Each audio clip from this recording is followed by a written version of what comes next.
जिड्डू कृष्णमूर्ति की बुक ईश्वर क्या है, प्रकरण 11। प्रश्न: क्या मन विचारक से भिन्न है? कृष्णमूर्ति: क्या विचारक अपने विचारों से भिन्न है? क्या विचारों के बिना विचारक का अस्तित्व है? क्या विचार से अलग कोई विचारक है? विचार करना रोक दे तो कहाँ होता है विचारक? क्या एक विचार का विचारक अन्य विचार के विचारक से भिन्न है? क्या विचारक अपने विचार से अलग है? अथवा क्या विचार ही विचारक को निर्मित करता है, जो तब विचार से अपना तादात्म्य कर लेता है जब वह इससे सुविधाजनक पाता है, और जब यह सुविधाजनक नहीं होता तो स्वयं को विचार से विलग कर लेता है। अर्थात यह विचारक क्या है? स्पष्टतः विचारक विविध विचारकों के संघात से बना होता है, जिन्होंने मैं के रूप में पहचान बना ली है। तो विचार विचारक को उत्पन्न करते हैं, न कि इसका उलट होता है। अगर मुझ में विचार नहीं है तो कोई विचारक भी नहीं है। ऐसा नहीं है कि विचारक हर बार अलग होता है, लेकिन यदि विचार नहीं होते हैं तो विचारक भी नहीं होता है। अतः विचारक विचारों का उत्पाद है, जैसे कर्ता कर्मों का उत्पाद है। कर्ता कर्मों को निर्मित नहीं करता। श्रोता: मेरा अनुभव यह है कि मैं के सहयोग के बिना बोध नहीं होता है। कृष्णमूर्ति: हम विशुद्ध बोध की बात नहीं कर सकते हैं। बोध सदा बोधकर्ता से मिश्रित होता है। यह संयुक्त घटना है। यदि हम बोध की बात करते हैं, बोधकर्ता तुरंत उसमें निहित हो जाता है। बोध मात्रा के बारे में बोलना अपनी अनुभूति के परे की बात करना है। केवल बोध हो रहा हो ऐसी अनुभूति कभी हमें होती ही नहीं है। यह हो सकता है कि आप गहन सुषुप्ति में गहरी नींद में चले जाए, परंतु गहन सुषुप्ति में न तो बोध हो रहा होता है, न बोध करता होता है। यदि आप ऐसी अवस्था से अवगत है जिसमें बोधकर्ता को बिना बोध के अन्य विषय बीच में लाए मात्र स्वयं का बोध हो रहा हो, केवल तभी आप प्रामाणिक रूप से बोधकर्ता की बात कर सकते हैं। जब तक वह अवस्था नहीं जानी गई है, तब तक हमें बोध से अलग किसी बोधकर्ता की बात करने का अधिकार नहीं है। तो बोधकर्ता और बोध क्रिया संयुक्त घटना है। वे एक ही तमगे के दो पहलू है। वे पृथक नहीं है और हमें उन दो घटनाओं को पृथक करने का कोई अधिकार नहीं है जो पृथक नहीं है। हम बोधकर्ता को बोध से अलग करने का आग्रह करते हैं, जबकि उसके लिए कोई वैध आधार नहीं है। हम बोध से रहित बोधकर्ता से अवगत नहीं है, तथा हम बोधकर्ता से रहित बोध से भी अवगत नहीं है। अतएव एकमात्र प्रामाणिक निष्पत्ति यह है कि बोध एवं बोधकर्ता, मैं एवं संकल्प एक ही पदक के दो पक्ष है।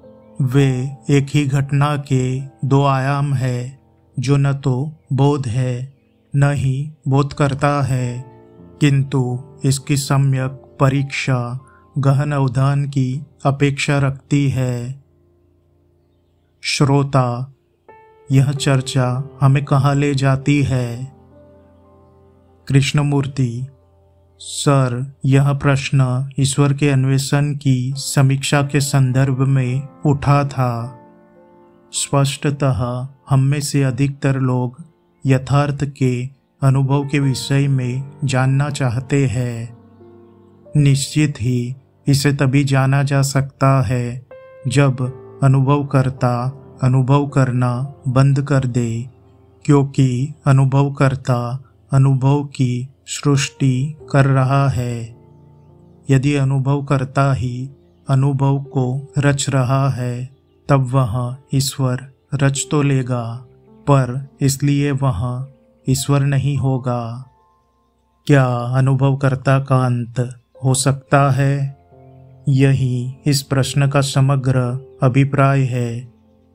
अब यदि अनुभवकर्ता और अनुभव संयुक्त घटना है, जो कि इतनी सीधी साफ बात है, तो उस अनुभव करने वाले को, कर्ता को, विचारक को विचार करना बंद करना पड़ेगा। क्या यह सुस्पष्ट नहीं है? तो क्या विचारक विचार करना बंद कर सकता है? क्योंकि जब वह सोचता है तो वह रचता है, और जो वह रचता है वह यथार्थ नहीं होता है। इसलिए यथार्थ ईश्वर या जो भी आप उसे कहते हो, वह है या नहीं है, यह पता लगाने के लिए विचार प्रक्रिया का समापन आवश्यक है, जिसका अभिप्राय है कि विचारक को समाप्त होना होगा। उसका निर्माण विचारों द्वारा हुआ है या नहीं, यह बात फिलहाल अप्रासंगिक है। समस्त विचार प्रक्रिया को, जिसमें विचारक भी शामिल है, समाप्त हो जाना होगा। केवल तभी हम यथार्थ का अन्वेषण कर पाएंगे। अब उस प्रक्रिया का अंत लाने के संदर्भ में सबसे पहली बात यह है कि कैसे यह किया जाना है और कौन इसे करने वाला है। यदि विचारक यह करता है तो विचारक अभी भी विचार की ही उपज है। विचार का अंत लाने वाला विचारक अभी भी विचार की ही निरंतरता है। तो विचारक को करना क्या है? उसकी ओर से किया जा रहा कोई भी आयास अभी भी विचार की ही प्रक्रिया है। उम्मीद है मैं अपनी बात स्पष्ट कर पा रहा हूँ। श्रोता, हम बोधकर्ता को बोध से, स्मरणकर्ता को स्मृति से विलग करने का आग्रह करते ही क्यों है? क्या यही हमारी समस्या के मूल में नहीं है? कृष्णमूर्ति, हम इसे विलग इसलिए करते हैं क्योंकि इस विलगता से स्मरणकर्ता, अनुभवकर्ता, विचारक स्थायी बन जाता है। स्मृति या तो साफ तौर पर क्षणभंगुर होती है। अतः स्मरण करने वाला, अनुभव करने वाला यह जो मन है, अपने आप को पृथक कर लेता है, क्योंकि यह स्थायित्व चाहता है।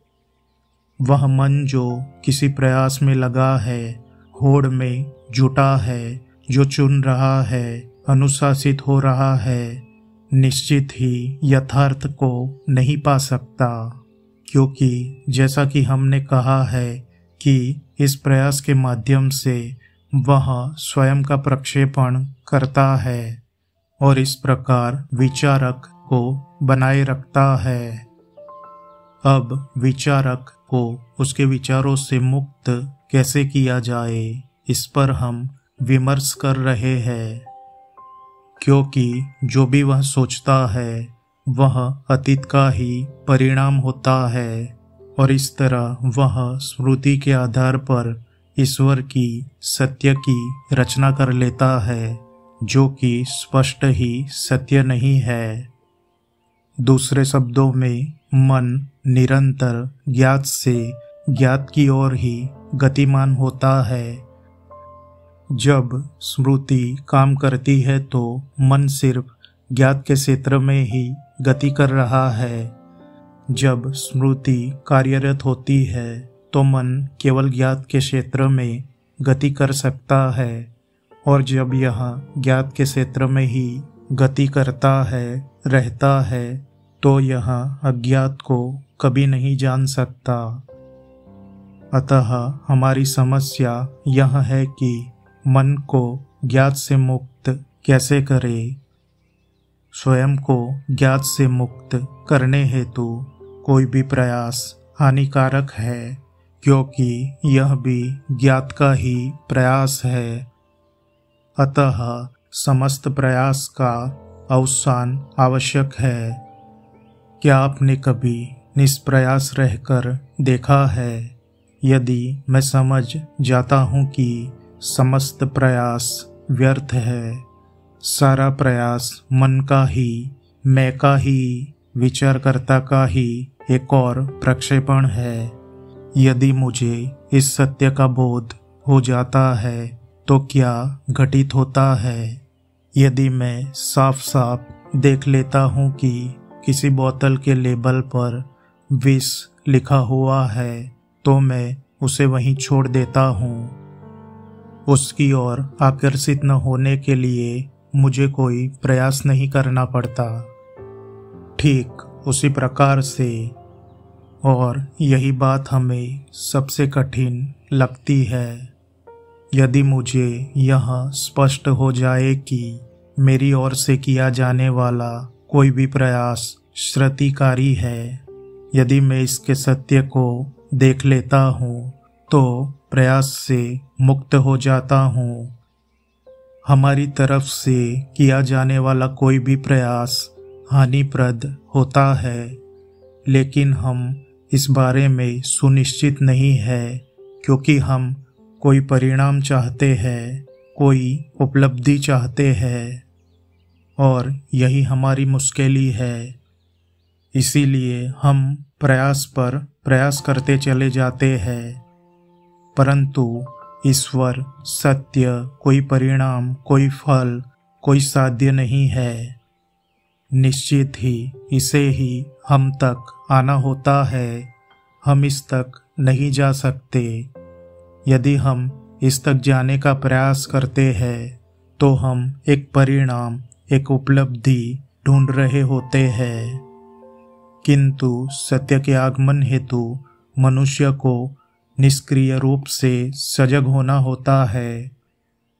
निष्क्रिय सजगता एक ऐसी अवस्था है जिसमें कोई प्रयास नहीं है, किसी चरम अर्थ में नहीं, अपितु हर दृष्टि से सजग होना है। आपको अपनी क्रियाओं के प्रति, अपने विचारों के प्रति, अपनी सापेक्ष प्रतिक्रियाओं के प्रति बिना चयन के, बिना निंदा के, बिना तादात्म्य अथवा निषेध के सजग होना है, ताकि मन प्रत्येक विचार तथा प्रत्येक क्रिया को बिना कोई राय बनाए समझना आरंभ कर दे। इससे यह प्रश्न उभरता है कि क्या विचार के बिना समझना हो सकता है? श्रोता, जरूर यदि आपका किसी चीज के प्रति उपेक्षा भाव है तो। कृष्णमूर्ति: सर, उपेक्षा भाव, उदासीनता भी राय बना लेने का ही एक प्रकार है। एक मंद मन, एक उदासीन मन सजग नहीं है। बिना निर्णायक बने देखना, जो हो रहा है उसे ठीक ठीक तथ्यतः जानना ही सजगता है। अभी निकटतम वर्तमान में सजग हुए बिना ईश्वर को खोजना वृथा है। मंदिर चले जाना तो अपेक्षाकृत सरल है, किंतु वह तो अनुमान के क्षेत्र में एक पलायन ही है। यथार्थ को समझने के लिए हमें इससे प्रत्यक्ष रूप से जानना होगा, और स्पष्ट है कि यथार्थ समय तथा आकाश की परिधि का नहीं है, यह वर्तमान में है, एवं यह वर्तमान हमारा अपना विचार हमारी अपनी क्रिया ही है। बंगलोर 4 जुलाई 1948। धन्यवाद। आपका दिन शुभ हो।